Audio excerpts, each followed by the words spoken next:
வர ஜூலை 17 வியாழக்கிழமை அன்னைக்கு ஆடி மாதம் பிறக்க இருக்கு. ஆடி மாதம் அப்படிங்கறது அம்பாளுக்காக அர்ப்பணிக்கப்பட்ட ஒரு மாதம். அதனாலதான் இந்த மாதத்தை அம்மன் மாதம் அப்படின்னு சொல்லுவாங்க. ஆடி மாதம் விசேஷங்கள் நிறைந்த மாதம். எனக்கு ஆடி மாதம் ரொம்ப ரொம்ப பிடித்த மாதம். ஏன்னா நான் பிறந்தது ஆடி மாதம் ஆடிப்புறத்தன்னைக்கு தான். ஒவ்வொரு ஆடி வெளியும் ரொம்ப ரொம்ப சக்தி வாய்ந்தது.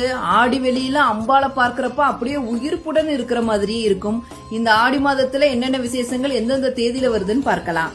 ஆடி கிருத்திகை வர ஜூலை 20 ஞாயிற்றுக்கிழமை ஆடி மாதம் 4ஆம் தேதி வருது. ஒவ்வொரு மாதமும் கிருத்திகை நட்சத்திரம் வந்தாலும் ஆடி மாதத்துல வர கிருத்திகை ரொம்ப ரொம்ப சிறப்பு வாய்ந்தது. இந்த நாள முருகப்பெருமான விரதம் இருந்து வழிபாடு செய்யறது ரொம்ப ரொம்ப விசேஷமானது. வருஷத்துல 3 அமாவாசை ரொம்ப ரொம்ப முக்கியமானது. தை அமாவாசை, ஆடி அமாவாசை, புரட்டாசி அமாவாசை. அந்த வகையில ஆடி அமாவாசை வர ஜூலை 24ஆம் தேதி வியாழக்கிழமை வருது. ஆண்டாள் நாச்சியார் அவதரித்த ஆடிப்புறம் ஜூலை 28ஆம் தேதியும் கருட பஞ்சமி ஜூலை 29ஆம் தேதியும் கொண்டாடப்பட இருக்கு. ஆடிப்பெருக்கு அப்படின்னு சொல்லப்படுகின்ற 18ஆம் பெருக்கு ஆகஸ்ட் 3ஆம் தேதி வருது. லக்ஷ்மி வாரா என் இளமே அப்படின்னு மகாலட்சுமியை வேண்டி விரதம் இருக்கின்ற வரலட்சுமி விரதம் ஆகஸ்ட் 8ஆம் தேதியான 3வது வெள்ளிக்கிழமை கொண்டாடப்பட இருக்கு.